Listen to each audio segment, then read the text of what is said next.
Hello, class. Welcome to another edition of our studies on quadratic functions and equation. Today, we are going to study the concept about the solving of quadratic inequalities, where we are going to understand how we can use the graph to obtain the intervals that satisfies quadratic inequalities and apply this concept in a real life situation. Now let's move to what what is the meaning of quadratic inequality. A quadratic inequality involves a quadratic expression that is in the form of ax squared plus bx plus c less than 0, and it is also in the form of ax squared plus bx plus c less than or equal to 0, or ax squared plus bx plus c greater than 0, or ax squared plus bx plus c greater than or equal to 0. So it means that if we are talking about quadratic inequality, we are using the inequality sign and quadratic expression. So the solution of this particular inequality will be a solution set of values in the form of range. So it means that we are going to get our answer in the form of range. It means that we are not just going to choose one particular value as our answer as compared to when you are solving quadratic equation, but this time your answers are going to be from maybe A to B, C to D. So it is in the form of range, and this range will satisfy this quadratic inequality. Let's look at the steps in solving quadratic inequalities. First, we have to rewrite the equation or the inequality in a standard form. Now, after doing that, we need to solve that particular standard format of quadratic inequality. That means that the equation or the inequality will be put into an equation form. Then we factorize the quadratic equation completely. Then we also move to find the roots of the quadratic expression or equation. And remember, these roots are going to be our critical endpoints. That is where we are going to stand or base on to find our range. Then we draw a line graph or a graph to identify the text intervals. So the text intervals are the ones that we are going to use to find the range. Then we use the test values in each particular interval to determine the sign, whether it satisfies the equation or not. Then we explain the solution. We have to express the solution using inequality and interval notations. Now let's work on the first example. That is, we are supposed to find the range of values of x, for which x squared minus 5x plus 6 is greater than or equal to 0. What is the first step? To rewrite this particular expression in a standard form. So writing the expression x squared minus 5x plus 6 in a standard form means that just remove the inequality sign and replace it with equal to. So we are going to have x squared minus 5x plus 6 equal to 0. When you are done, then factorize completely the expression x squared minus 5x plus 6. Then equate it to 0. So the factorization will be in this particular form. Then it means that the complete factorization will be x minus 2, x minus 3 equal to 0. Then we need to find our critical endpoint, that is the root of this particular equation. And the root will be x equal to 2 and x equal to 3. After finding the root, then we need to draw a number line or a graph to identify the test intervals. So let's look at the graph. We have the graph of x squared minus 5x plus 6 equal to 0. Now, let's identify our endpoint, that is the critical endpoint. We have 2 here and we have 3. So when you look at this particular endpoint, we have the left side of the equation and the right side of the equation and the center interval. The center interval is between 2 and 3. Now in this case, what are we going to do? We can also draw the number line in this particular form. So look at the number line. We identify our 2 and our 3. We have the left side of the number line and the right side of the number line. Now we are going to use a text values in each particular interval. That is the left side, the right side, and the center. And the left side, all the s values here are less than or equal to 2. And it is true. So we have the interval x less than or equal to 2. An example is when x is equal to 0. So when you look at x equal to 0 here, it is less than 2. So we can use that as our test value for that particular range of interval.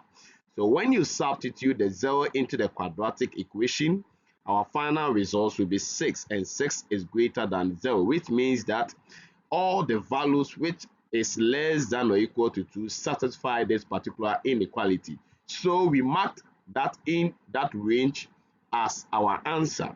Let's move on to find what will happen to the next range. That is, we are going to also talk about the interval x greater than or equal to 3. So all the right side of this particular point of critical value from the 3 indicates that we can also use an example like a number 4 or 6 and substitute it into the quadratic equation here to find its respective answer. So at the end of your substitution, when we use 4 as an example, we are going to end up with a result of 2. And indeed, 2 is also greater than 0, which means that s greater than or equal to 3 also satisfy this particular quadratic inequality. So our range of answer will be x less than or equal to 2 and s greater than or equal to 3. Let's look at the center, that is the center range from 2 to 3. And the range will be written as 2 less than or equal to x less than or equal to 3. That means numbers between 2 and 3 inclusive. So in this case, we can use an example like x equal to 2.5. It is between 2 and 3. Substitute the 2.5 into this quadratic equation and the results will be minus 0.25. And indeed, minus 0.25 is less than 0, which means that the middle interval 2 to 3 cannot be satisfied or cannot be the range of values of x that satisfy this particular quadratic inequality. So we express the solution using inequality and interval notation as we have been learned before. So the valid intervals will be x less than or equal to 2 or s greater than or equal to 3. Let's move on to another set of example, which is to find the range of values of x for which x squared minus x minus 6 is less than 0. Then the same format rewrites it in the standard form, which will be x squared minus x minus 6 equal to 0. Then factorize the expression completely to have your factors as s plus 2, x minus 3 equal to 0. Then find your critical endpoint, which is the root of the equation, and pair what we've seen here, x will be minus 2 and x is equal to 3. So you are going to plot your graph, and when you plot the graph, your critical endpoint will be minus 2 and 3. Now let's look at the graph of this particular quadratic equation and look at where the red point is, and you can see that we have minus 2 here and 3 at this particular point of the x-axis. So at this point we have the left side, the right side, and the center range. So we have the left range, the right range, and the center range. The left range will be all s values less than minus 2. The right range will be all s values greater than 3. and the center range will be from -2 to 3. Now, which of them satisfied the inequality? We also have a number line here to prove the same situation. So use a test value to determine your intervals, and the test will be, first let's look at x less than -2. An example will be x equal to -3. Substitute -3 in the equation and your result will be 6. This time it is greater than 0. We are not looking for greater than 0, but rather less than 0, which means that the interval x less than -2 is not our range solution, the solution for the range. Then we test the other side to x greater than 3, and we are also going to get 2 rather, and which is also greater than 0. We are also looking for less than 0. In this case, x greater than 3 is also not a solution. So let's look at the center range to know if it can also be the solution. So we are going to take an example from -2 less than x less than 3. So an example of number between -2 and 3 is 0. So when you substitute 0 into the quadratic equation, look at it carefully, very beautiful, we are going to end up with an answer which is -6, and -6 is less than 0, which means that any number that will be in the range of -2 to 3 will satisfy this particular inequality. So our solution will be to express it in inequality form and using interval notation. So the valid intervals will be -2 less than x less than 3.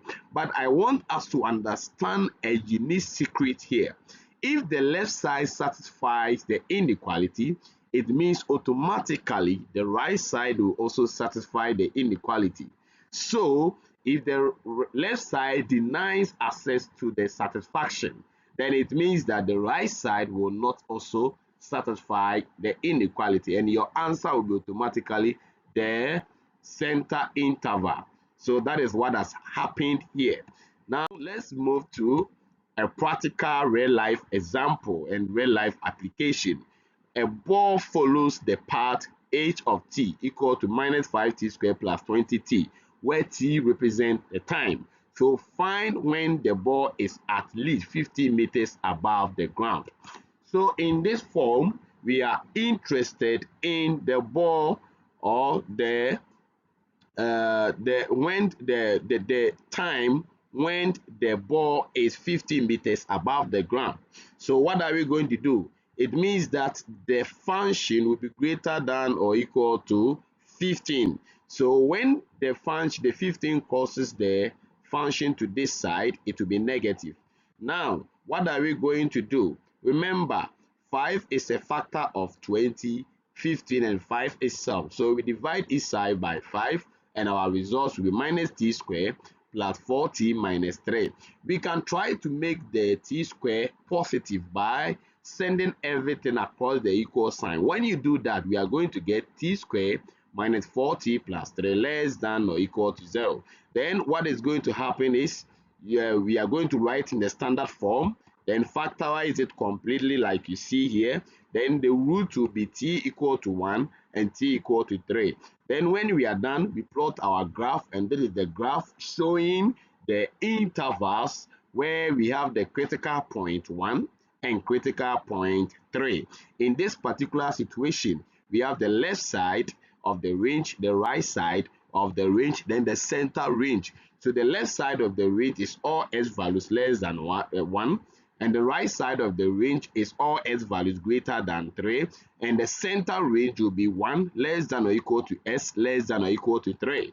So we can also use the number line. Look at the beautiful number line that we have here showing the center range. So the center range has been shaded. So here we have the interval t less than 1. Let t equal to 0. So substitute 0 into this particular equation, and let's see the answer.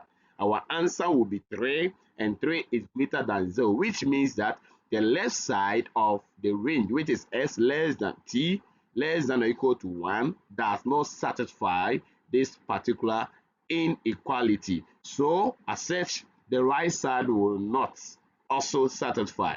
Then let's test the center. The center will satisfy, And an example is we should let t be 2, and when you substitute 2 into the inequality, your answer will be -1, which is indeed satisfying this particular inequality. So it means is that the ball is at least 50 meters high between 1 second and 3 seconds. That is the shaded portion, the shaded part that we have here. And the zeros have been shaded because we are talking about a boundary where 1 and 3 are also part. So that is a practical example of our studies.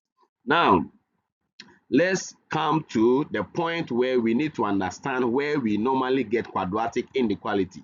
You will get quadratic inequality for a perfect square that can never be negative or is always greater than or equal to 0. And you also get a quadratic inequality if the equation is having real roots, or if the equation is having rare and distinct roots, or if the equation is having a complex root. So there is a practice questions for you, question 1, question 2, and I'm very much interested in the number 3, which is a practical example. I am urging you to try your hands on them, then send your results in the comment section. Don't forget to subscribe to this channel to continue to receive the best of high school maths understanding and education. Thank you.